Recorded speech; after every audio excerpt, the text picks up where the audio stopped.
Hey guys, it's me again, Kathy, your Ilocana, Bisayang gal. Welcome back to my channel, and for today's video, meron na naman po akong i-share sa inyo na isang item na nabili ko sa Walmart noong nakaraang araw, and then I kept on putting it on hold para i-share sa inyo, and today I think nasa mood ako para gawin at saka ipakita sa inyo. So, stay tuned!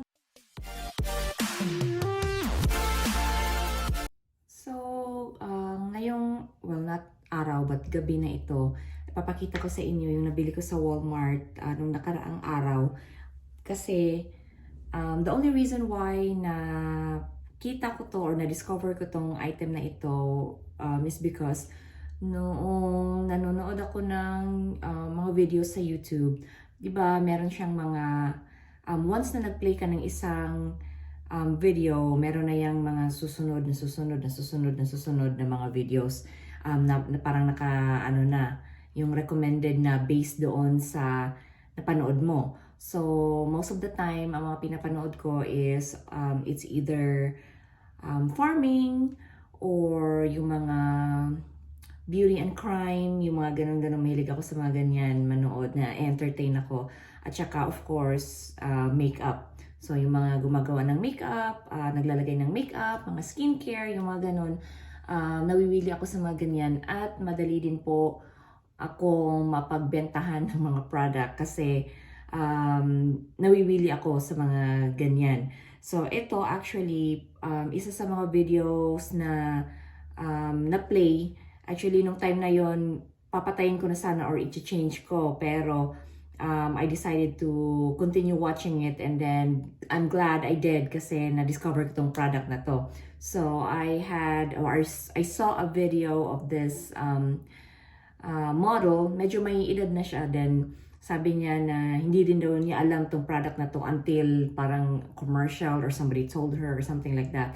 And kumbaga naisip ko na kahit ako mismo hindi ko alam na may ganyan palang produkto.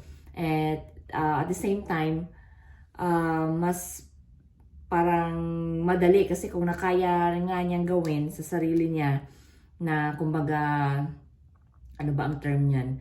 Yung kumbaga may edad na siya pero na-achieve niya pa rin yon na yung look na yon, ano pa siguro sa atin. So, sabi ko, ano yung product na yon? Sabi niya is, it's called false mascara. Hindi siya mascara, hindi din siya eyelash. Para siyang eyelash extension, but it's a mixture. It's a mixture of false eyelashes and mascara. So it's called false mascara. So sabi ko, wala pa naman akong nakikita niyan sa cosmetic section ng mga stores. Pwera na lang kung talagang hindi lang ako nagpipay attention. Like, this whole time, nandyan na siya. Kaso, parang nagbe-blend siya sa ibang mga false eyelashes. So, akala ko, it's the same as the ones that I've been getting. So, ngayon, papakita ko sa inyo, meron akong nahanap. Finally, medyo may kamahalan siya kumpara doon sa mga regular na eyelash extensions na nabibili natin. At saka, syempre, gusto mo rin ng natural look. So, the more natural looking, the more pricey, kumbaga. Kumpara dun sa mga parang plastic na kita mo talaga na plastic talaga siya. So, ito, I got this one. This brand Kiss is one of the most common na brands dito pagdating sa mga false lashes. So, ito po yun. It's called false mascara. So, meron nga talaga siya. It actually has 1, 2, 3, 4, 5 na parang, ano bang tawag niyan? Wisps sa each eye. So, meron siyang 10. Ayan. 1, 2, 3, 4, 5. And then 1, 2, 3, 4, 5 din. And then, together with that, it comes with this one. Para siyang mascara.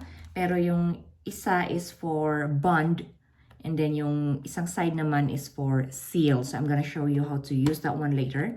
And then, meron din siyang applicator. Ganyan, metal applicator. So, ano po to, isang full set to. So, bubuksan natin to. Actually, atat na akong i-try ito nung nakaraang araw. Kaso, pag nasa work ako, gumagamit po ako ng glasses. Ito. Kasi hindi ako nakakakita ng maayos. Talagang sira yung mata ko.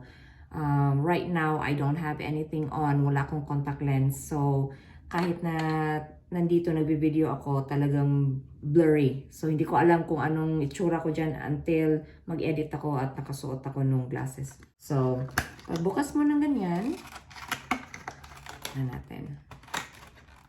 Ang itsura niya. Ayan. Tapos, medyo mabigat. Kasi, I think, ano siya, bakal. Hindi siya plastic. And then, ito yung bond at saka seal. Mabigat din. And then, of course, yung main ano natin is yung mga wisps na tinatawag. Ayan, so kinailangan kong maglipat kasi may maliligo, may magagamit ng banyo. And nandito ako sa loob ng walk-in closet. Hindi po ako nag-online selling. Hindi po yan for sale. Nandyan lang talaga yan. So, ignore nyo na lang yan. Yan na lang yung background ko. So, anyway, sundin natin itong instruction doon sa false cara dito sa karton niya. Ang step 1, ang sabi, bonding time. So, brush a light coat of bond on natural lashes. A little goes a long way. So, tingnan natin. Bond daw. So, itong nakalagay na bond. Ayan. Tingnan natin. So, ibabrush mo lang daw siya. Then, konti lang daw. Because a little goes a long way. So, ito, may nahanap ako na salamin. Ito, gamitin natin. So, see. Ayan, close up natin. So, ganyan siya. Very fine. Yung brush niya. Oh, yung lighting ko. Ito na lang.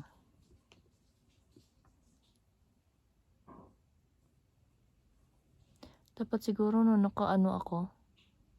Ano man tawag niyan? Yung nag-curl muna. Kaso nandun sa isang kwarto ko yung ano. Yung eyelash curler ko. Konti lang daw pero parang marami yata ako nilagay. Ayun na.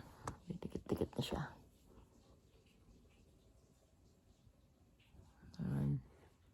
Hindi ako masyadong ano sa mga mascara kasi talaga nagdedepende ako sa false lashes. Tapos, anong part 2? Step 2, wisp under lashes. So, ito po yung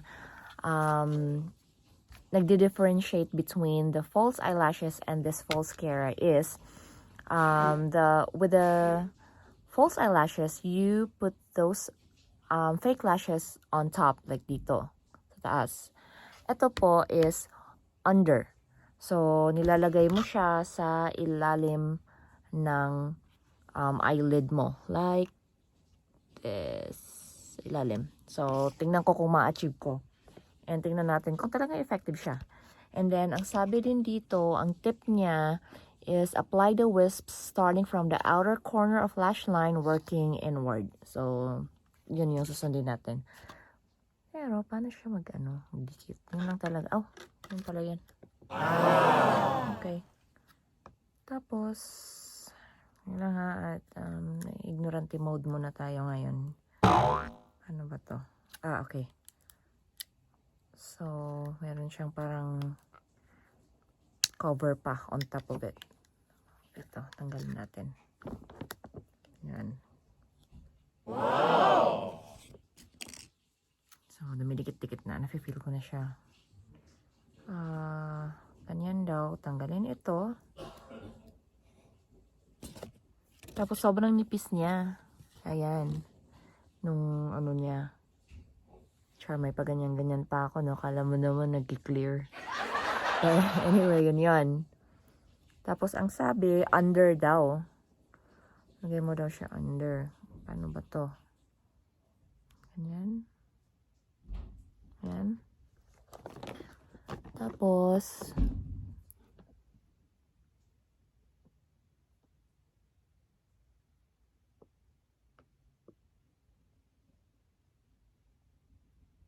ay, ba? Matumbling. Ano ba kasi? Dali lang ha. Talagang ignorante ako sa mga ganito. So, ulit. So, you put it under daw. Do it like that. Ba't ayaw dumikit? Ulit ko nga yung bond. Kaband dito ba? Kumapal ng kumapal.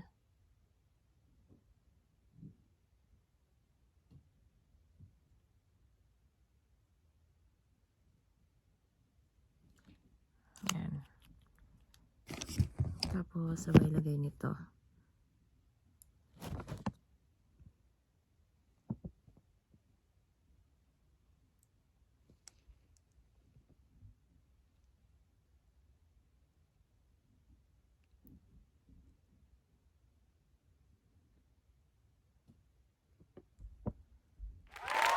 Yan.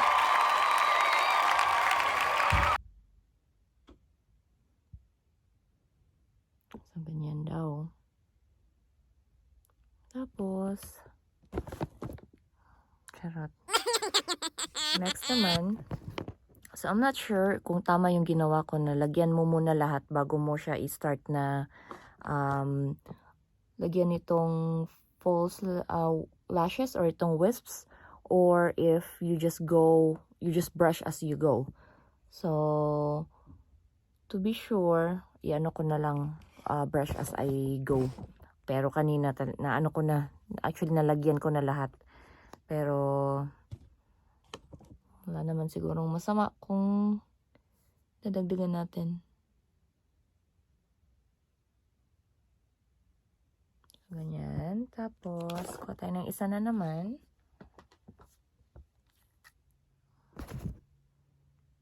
Ito.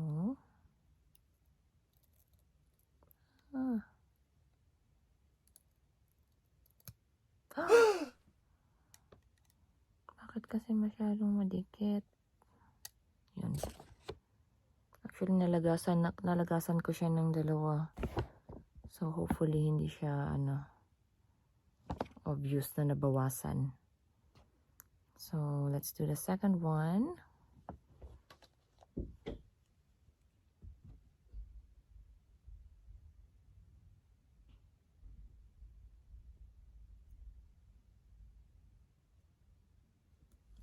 Sabay.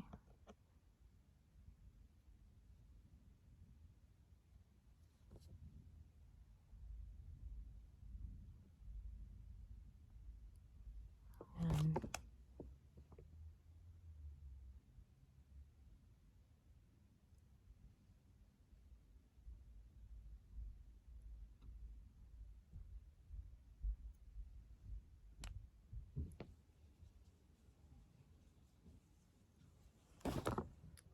Ayaw niya, guys. Ulit.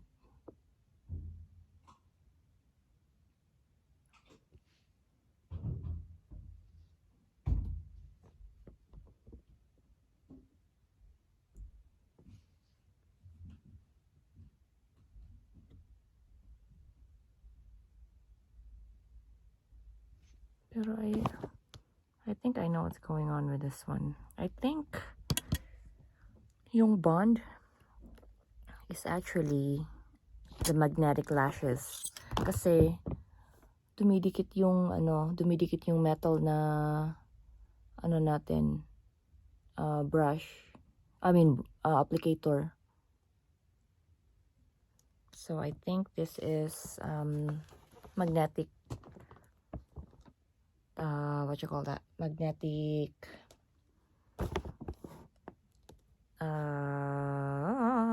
mascara. So, ulitin natin. Hirap ng ganito, guys. Hindi natin alam itong ginagawa natin.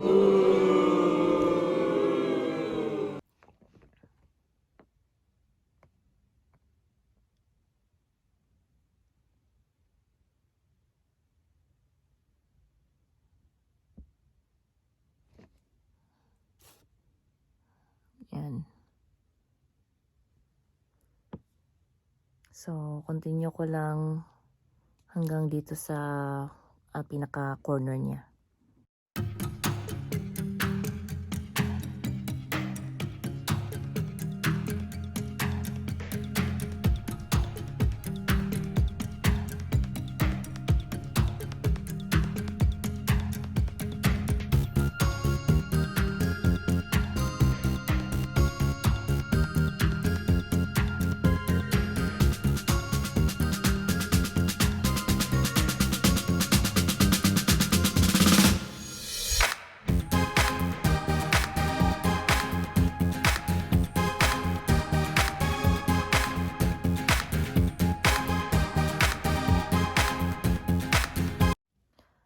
Ayan. So, na-achieve naman natin kahit papano. Ayan. Pero, masasabi ko na kaya it takes some skills to do it kasi inabot ako ng siyam-siyam at saka nakailang tanggal din ako bago ako nakontento sa ginawa ko.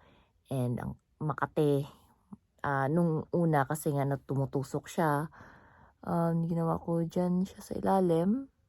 Ayan, okay naman. Ayan.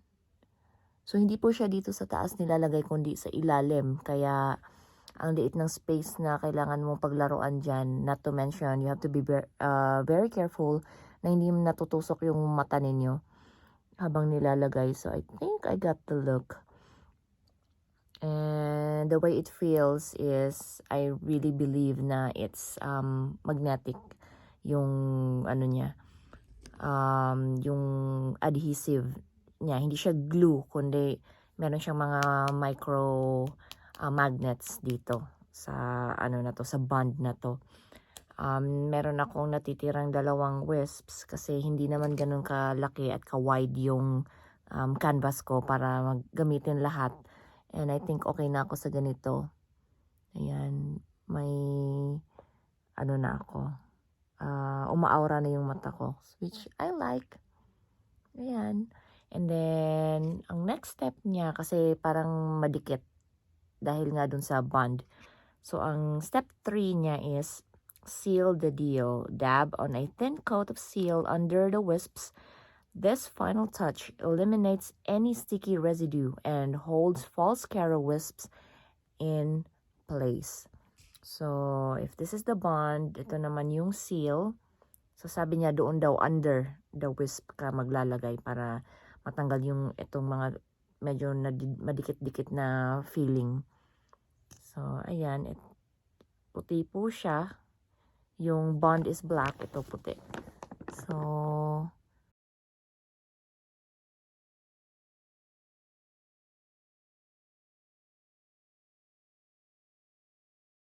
ayan. So, that's good. It's sealed. Wala na yung parang sticky feeling niya. I think I'm good with what I have right now and I'm happy about it. Sana lang hindi siya magmukhang fake or yung parang messed up yung sa ilalim, hindi obvious. Kasi tinitingnan ko ngayon, hindi siya talaga perfect doon sa ilalim. Hindi siya really, really straight. So may mga patsi-patsi na ganon. Kasi nga dahil sa paglagay ko. At saka hindi pa naman ako pro sa product na to. So makikitaan talaga ng mga flaws yan dyan sa ilalim. But I'm hoping na hindi naman nila sana makita dyan sa ilalim. Dito na lang sa taas. Ayan. So, yun po. Ang aking na-discover na bagong item. It's called false Cara. You put the wisps or the eyelashes under your eyelid, not over. And I hope that you will also try it kung meron pong ganito dyan sa Pinas. Or kahit nasan man kayo. Try this one. Just be very careful and have a lot of patience kasi hindi po siya madaling gawin lalo na sa mga beginners na katulad ko. Pero siguro kung lagi ko itong gagamitin, masasanay din ako and mapapadali yung pag-apply ko. So I hope you guys enjoyed watching this video. Medyo out of place and all over the place, but I think na deliver ko naman kung ano yung paggamit at instruction nitong item na fini-feature ko for this video. So I hope you guys enjoyed watching my video. Please don't forget to like and subscribe to my channel. Please don't forget to hit that bell button para notified kayo kung meron ako mga bagong uploads. Again, this is Kathy, your Ilocana, Ilongga, Bisaya gal, always saying, don't let anyone turn you away from your purpose, and always live life for what it's worth. Thank you so much for watching. Bye!